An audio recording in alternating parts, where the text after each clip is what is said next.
everybody, Camelia here. Welcome back to my channel. Welcome back to a new sewing pattern review.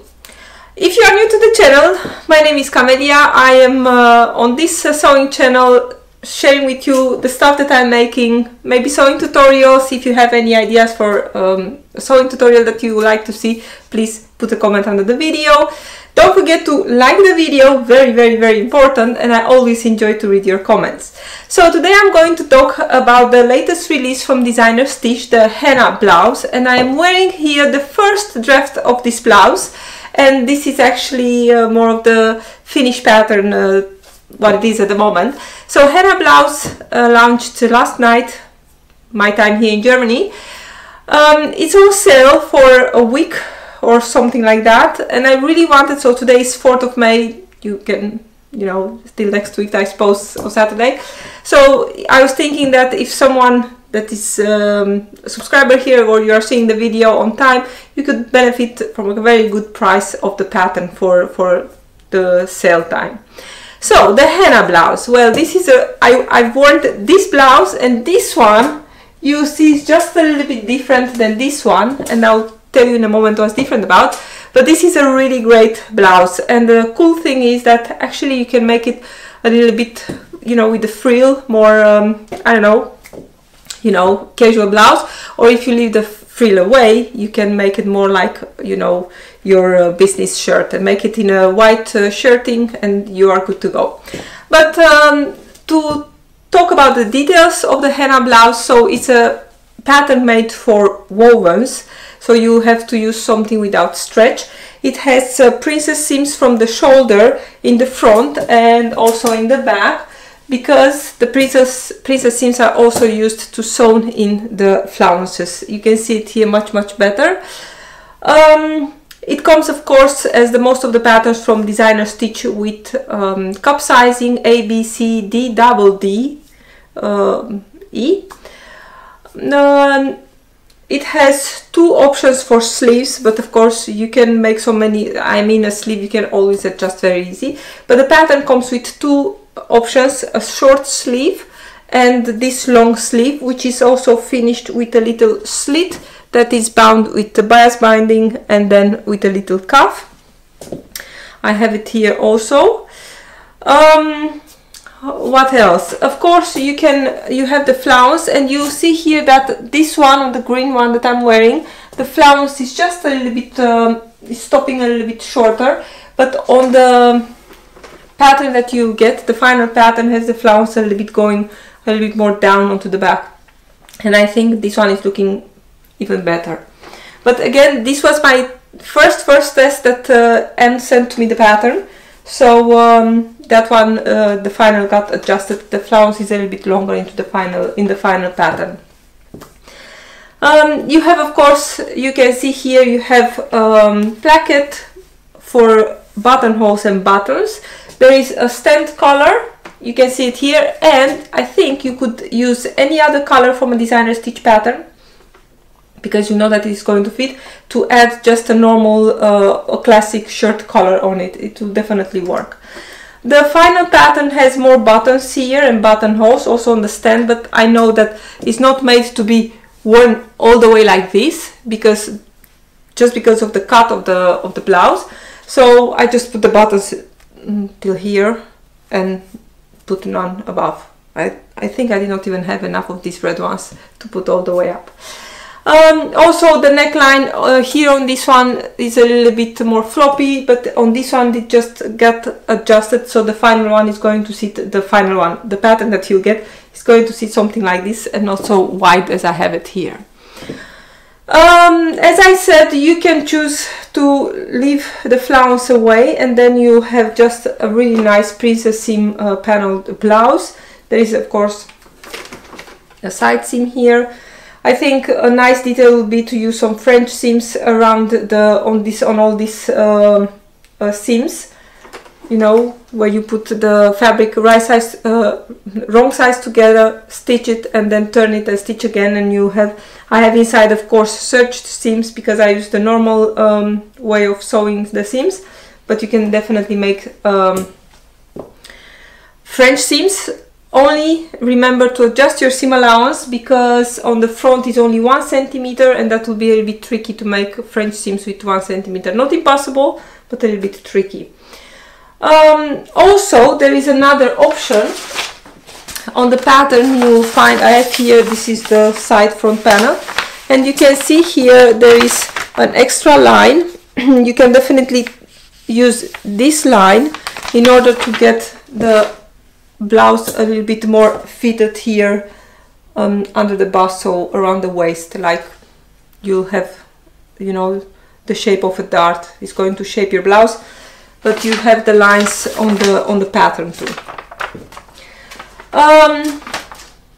Further, I think the only tricky part in sewing this blouse, for me at least, it was to hem the flounce. And of course there are a lot of ways that you can do that. You can definitely use the rolled hem on your serger to have a nice, very easy to make rolled edge around your hem. I just turn it and turn it again 6 millimeters and made a really small hem. You know, it was not easy, I must say, but I did my best. Something else, if you find that, because I've seen on the tester, some of the tester, it depends a little bit on the frame of your body. If you are a little bit smaller, I think you'll benefit to make the flounce just a little bit less wide. I think on my body it works perfect, it's just a little bit over the shoulder, but that's definitely something that is possible to be adjusted. For the buttonholes, I used, again, on the top of my garment, I used some water-soluble embroidery stabilizer, which works really, really great. Again, I have this roll, I bought it from Amazon. It was not expensive, actually very inexpensive. It's of course much cheaper than the really high quality one that I use for embroidery, although I think this stuff works too. But something very cheap for the buttonholes that I use all the time, and it will hold you a lifetime, a roll like this. Something else that I noticed that I'm doing in the last couple of shirts that I made in the last period of time, I noticed that I get much better results if I'm using, for, you know, when you need to sew your collar or the cuffs, I'm not using anymore that burrito method, because I find that every time I get like a big bump, you know, when you sew one layer of the collar to your blouse, and then you pull the blouse inside of that, between the two layers of the collar, and then you sew the stitch for a few centimeters, the burrito method. And I find that I get always a little lump here, also in a waistband or in a cuff. So in the last period of time, I'm just turning, you know, with a little bit of very careful, and I always get a really nice edge here on the collar, no bumps or anything else. Something else that I did here, and I'm going to talk about the fabric in a moment. Let's see if you can see. Maybe you can see it here, a little bit close up. Here I added a transparent press button, because I was really lazy. I didn't want to put the blouse on to measure exactly where I need to have my buttonholes, and most of the time I'm not using the markings on the patterns because it's just me. So I had to add something to be sure that the blouse is going to stay close here at the bust. And I think these little press buttons, they are really great to have in your sewing room, just because for example, if you have a wrap top that sometimes is getting too much open or something like that, or a shirt, if it's gaping just a little bit, if it's gaping a lot, that will be that the size is not good. But if you have just a little bit of a gaping, or you want to be sure that something is sitting closed, these transparent press buttons, plastic transparent, they are working great. I'm going to try to find the link. I've seen some from Prym. I have really cheap ones. I think the ones from Prym are a little bit better quality. But that's a really neat trick to add, and the blouse is going definitely to stay in place. In terms of fabric, I used for this one, the green one that I'm wearing, this is viscose linen. It's very soft and very flimsy, as you can see. I think it's even softer than a viscose. that makes it a little bit that my flounce is just a little bit sitting funny, and I've had a jacket over this blouse also today, so that's why it's sitting even more crazier and even more sad.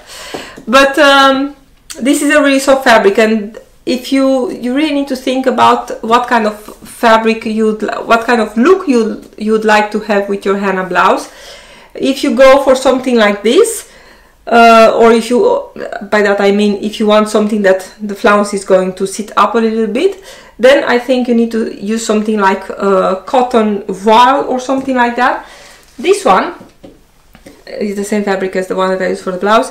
It's called cotton Dobby or something like that, and I think the Dobby is just because it has these little bumps woven in. So this is really soft is really thin, but actually it's also, it's a cotton, so it doesn't have a lot of drape, but as you can see, because it's thin, it does drapes just enough for the blouse. And I'm going to put the blouse in a moment on. You know, I have a green camisole underneath, that's why I did not put it on. As you can see, it's a little bit transparent. The cool stuff about this fabric is that it's almost the same on both sides, and as you can see on the flounce, you'll definitely see the underside of your fabric, so that's also something to keep in mind if you want to have the flounces too. So this is a very good option.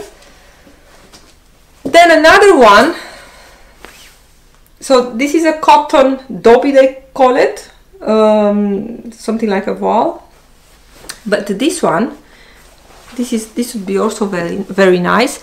It's also very soft. This is a cotton sateen, but it's also soft,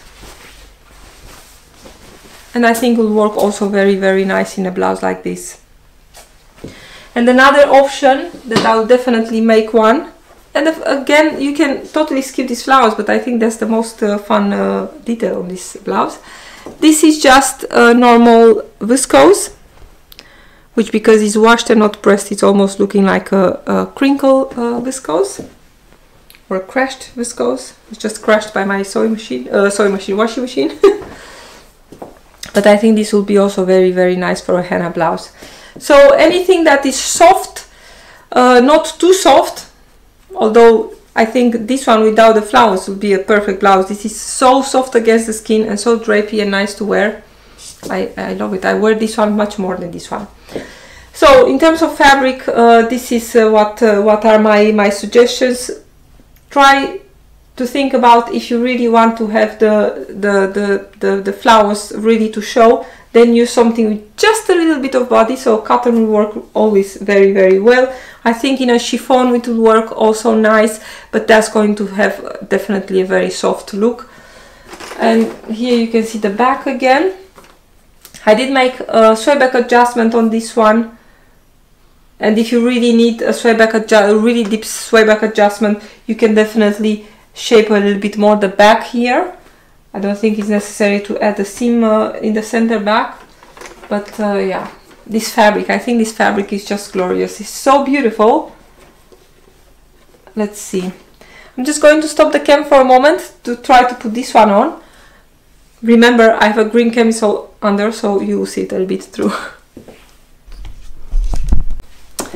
So this is how the cotton one is looking. I think you can definitely see the big difference in fabric, as here you can definitely see the flounce very well. As it happens, I have totally no pictures of these two garments, as I made them as a test and I only showed them in the test group. Later I forgot to take the pictures. But this is how the top it will look in a fabric like this. If you really want to see different kind of fabrics, you can take a look at the tested pictures in the Designer Stitch shop, of course, where you can buy also the pattern. And something else, Anne from Designer Stitch is always posting 1 or 2 blogs, I think 2. And there every tester is talking about the fabric that they choose, why, the different adjustments that they did to their pattern and stuff like that. So I highly recommend, if you are in doubt about what kind of fabric to use and how that is going to look, check those blog post on Designer Stitch blog, and there you can find a lot of details, very interesting, and that helps you a lot with choosing an option or choosing a fabric and stuff like that. So this was it. This is all I had to say about the Hannah blouse from Designer Stitch. Remember, it's going to be in sale for a week or so. I'm going to put a link underneath in the video description. It's not an affiliate link. I just want to let you know. I highly recommend Designer Stitch patterns, and as you might know, I'm a really big fan of them. And I will meet you next with another blouse actually. And I still need to make a video for the Nova top. If you are on Designer Stitch webshop, check out the Nova top and dress. You know, the last release. I think it was the last release, right? The one with the twist made for knits. I made 6 garments with that pattern. Very beautiful. And if you are on my Instagram, you did already see one of the tops, I think. So thank you so much for watching, everybody. Don't forget to like the video, and can't wait to see or to read your comments about my Hannah blouse. Take care, everyone. Bye.